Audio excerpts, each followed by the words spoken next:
प्रभु हर रूप में आते हैं, हर रंग में आते हैं, हर स्थिति में आते हैं, बस बुलाने वाला होना चाहिए। किस प्रकार आते हैं भगवान, किस किस रूप में आते हैं?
मेरी झोपड़ी के भाग आने जाते हैं, सिर्फ श्री राम आएंगे।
द्वापर, त्रेता, अब कलयुग, सब में अपनी अपनी एक विशेषता थी। कहते हैं सतयुग में 1,00,000 वर्ष तक की आयु होती थी। जो व्यक्ति है 1,00,000 साल तक जीता था, और वो भी विशेष व्यक्ति होते थे। कहते हैं कि उस समय जो व्यक्ति था, जप करता था, सदा सर्वदा अपने आप को परमात्मा में मिलाने का प्रयास करता था, वो 1,00,000 वर्ष तक जीवित रहता था, भगवान की सिद्धि प्राप्त करने का प्रयास करता था, भगवान में रत रहता था। फिर अगला युग आया, द्वापर युग महाराज, जिसमें भगवान श्री राम जी का युग आया। त्रेता युग, रामावतार, कहते हैं इसके अंदर इकट्ठी हुआ था और 10,000 वर्ष तक इन्होंने राज्य किया था। और अब ये कलयुग है, कलयुग में फिर एक जीरो कम हो गई।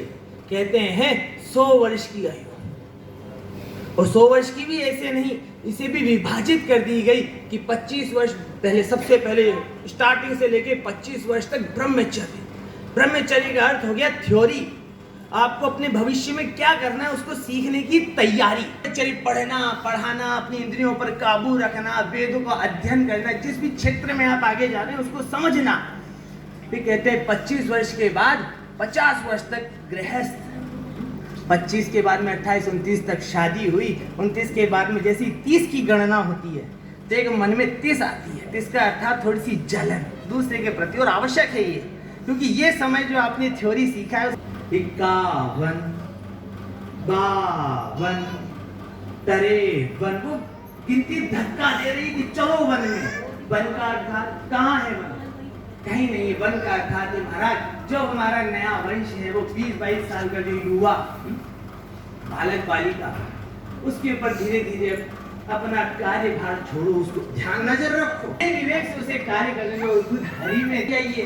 इन जो इच्छाएं पूरी अवश्य कीजिए, भगवान का नाम लेते हुए तीर्थ यात्रा लगता है, एक बात को दो बार चार बार दोहराने लगता है। कहते हैं एक शब्द है सकिया होने लगता है, मति धीरे धीरे मंद होने लगती है, आंखों से दिखना कम हो जाता है। ज्ञान ने बड़ी अनोखी तरक्की कर ली, अनेक प्रकार के इंगित सूत्रों से व्यक्ति ये उपाय प्राप्त करते हैं। भाइयों धीरे धीरे कम, और ये कहते हैं 69 70 आते आते भगवान भी कहते हैं कि अब तरने की स्थिति 70 71 72, लेकिन आजकल विज्ञान इतनी तरक्की करी, ये इनके प्रकार इंजेक्शनों से नाक में नली लग रही है, हाथ में इंजेक्शन लगे हैं, अनेक प्रकार की दवाइयां, आईसीयू में व्यक्ति भर्ती है लेकिन जीवित है। 70 की गणना खत्म हुई, आदमी बहुत कुछ, गलितम फलितम मुंडम दशन विहीनम जातम तुंडम वृक्ष मुंचती आशा पिंडम, यानी सारे अंग शिथिल सुरमुंडा। एक समय ऐसा आता है जब जो व्यक्ति बचपन में हमारा जवान में भाग दौड़ करके अनेकों कार्य कर लेता था, लेकिन एक समय ऐसा आता है जब हाथ एक जगह स्थिर हो जाए, न हाथ पांव काम करे, न भागा जाए, न दौड़ा जाए, बस हाथ पांव में दर्द, उठने बैठने में भी समस्या। जब वृद्ध हो या वृद्ध होने पर हाथ पिंडम, फिर भी एक आशा रहती है कि भैया मेरे बाद अब अरे भज गोविंदम गोविंदम भज मूढ़ मते, इतनी सी स्थिति है, बस ये अवस्था है। इस अवस्था से बचने का, सुलझने का बड़ा सुंदर उपाय है कि गोविंद भजो, गोपाल भजो, राम भजो, कृष्ण भजो। किसी कवि की बड़ी सुंदर कविता है, हमारे गुरु जी का बड़ा सुंदर मंत्र है, ज्ञानियों का ज्ञान है, 2 लाइन मैं गाऊं, मेरे बाद आप गाइएगा। जीवन का असल सत्य है, क्या है कि जीवन है, ये क्षण भंगुर है, धीरे धीरे बीतता जाता है, जाता रहता है। और कैसे जाता है? चली जा रही है उम्र धीरे धीरे, गाइए, चली जा रही उम्र धीरे, हाँ चली जा रही है उम्र धीरे धीरे, चली जा रही है उम्र धीरे, ये उम्र धीरे धीरे बीत रही है। कैसे? सुबह शाम और दो पहर धीरे धीरे, सुबह सुबह उठे, कुछ देर नहाए धोए, अपना टीवी चलाया, न्यूज चैनल चला, नाश्ता किए, गए ऑफिस को, कि गया सवेरा, इसका काम उसका काम, महाराज गई दोपहर, रात को थके हारे 8-9 बजे, एक तरफ जूते फेंके, एक तरफ बैग रखा, क्या क्या बीतता।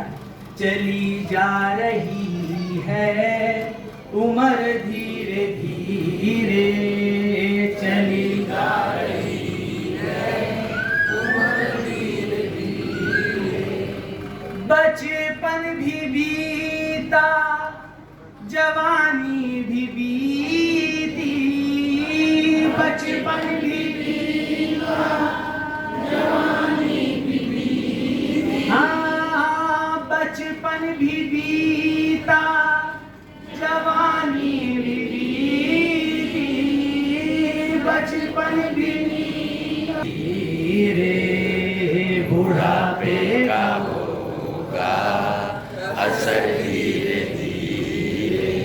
ये आए हमारी रक्षा करने को, हाँ हमको पालने वाला हमारे पास है, हमको पालने वाला हमारे पास है, वो भक्ति, उस रूप में वो हमारे पास सुनहरा अवसर। फिर आई जवानी, हड़ आ गया, जवानी आई, खून पसीना एक, धीरे धीरे समय बीत जाता है। अंतिम 2 लाइन है, जिसको अपना कल्याण चाहिए वो जरूर गाने। अपना यदि चाहते हो कल्याण अपना, यदि चाहते हो कल्याण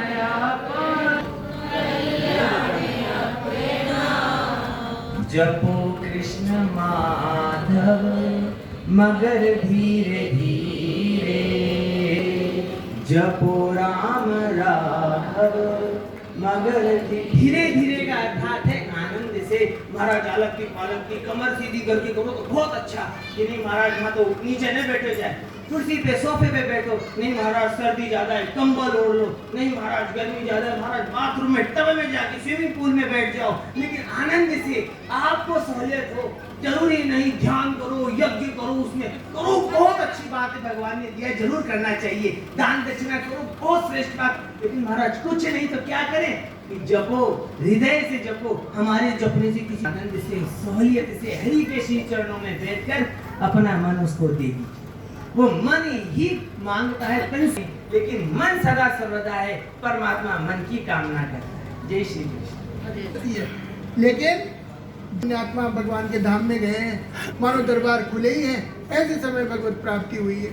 अब हम लोग तो सुख के समय दुख के समय समाज के साथ रहते हैं, कोई भी अवसर हो और उसमें भी एक दुख का समय होता है तब लोग मुझे ज़्यादा याद करते हैं, सुख में तो बहुत जाने किस किस को याद करना पड़ता है, लेकिन दुख का महाराज छोटा महाराज वो कह देगा हे महाराज आप ही बड़ा मत भेजो, छोटा नहीं इन्हें का ही पढ़ा दिया, आप ये केमिस्ट्री पढ़ाओ फिजिक्स पढ़ाओ ये पढ़ाओ, और इन बच्चों के ब्राह्मणों की उर्वरा भूमि में ऐसी बुजुर्ग लोग भी है, कुछ युवा लोग भी हैं, हमने टीम तैयार की है, क्योंकि बैठक तो होती है, लोग आते हैं व्यस्त समय गर्मी के समय, पुण्यात्मा के स्नेही जन तो आएंगे और उनका समय व्यर्थ नहीं हो। आप रामगंज भी पधार सकते हैं, हम लोगों को ऐसे प्रोत्साहन दे सकते हैं। पारीक उन्होंने अपना संपूर्ण जीवन भगवत भक्ति धार्मिक कामों में पुलिस सेवा में है। राम सिंह जी, मैंने उनका पूछा कि संत चरित राम सिंह जी, उनकी समाधि है जगतपुरा में, जब बड़े थानेदार थे, पहले तो खूब सूटते थे उसको, अपराधी को पकड़ते किसी को तो खूब ऐसे ऐसे पिटाई करते उस धाम पधारे हैं, तो दुख तो लाजमी है, लेकिन फिर भी ऐसे समय हम भगवान से प्रार्थना करते हैं उनको अपने चरणों में स्थान दें। इनके जाने से परिवारजनों को परिजनों को महान दुख हुआ है, उसको सहने की शक्ति प्राप्त हो। हमारे स्नेही जनों ने अनेक संवेदनाएं प्रेषित करी है। कर्नल राज्यवर्धन राठौड़ जी जो उद्योग और वाणिज्य विभाग के मंत्री महोदय हैं, उन्होंने संवेदना व्यक्त की है। सेवा समिति के द्वारा संवेदना, पारीक परिषद त्रिवेणी धाम शाहपुरा जयपुर के द्वारा, जेपी कॉलोनी विकास समिति जयपुर के द्वारा, चेयरमैन जागृति ग्रुप ऑफ इंस्टीट्यूट के द्वारा, बाबूलाल शर्मा जी पार्षद वार्ड नंबर 19 जयपुर नगर निगम, पारीक समाज विकास समिति जयपुर के द्वारा संवेदना, ऑल इंडिया पारीक महासभा के द्वारा संवेदना, और इनके समाज के द्वारा व्यापार व्यवसाय आई हैं। हमारे राजस्थान के मुख्यमंत्री महोदय श्रीमान भजन लाल जी शर्मा जी का भी संदेश है। प्रिय श्री विष्णु जी, आपके पूजनीय पिताजी सीताराम जी पारीक के निधन का समाचार जान के मन को गहरा आघात पहुंचा। ये क्षति अपूरणीय है, किंतु ईश्वरीय इच्छा और विधि के विधान के आगे हम सब असहाय हैं। हरी इच्छा सर्वोपरि है। मैं परमपिता परमेश्वर से प्रार्थना करता हूँ दिवंगत आत्मा को परम शांति श्री चरणों में स्थान और शोक संतप्त परिजनों को यह आघात सहने की शक्ति प्रदान करें।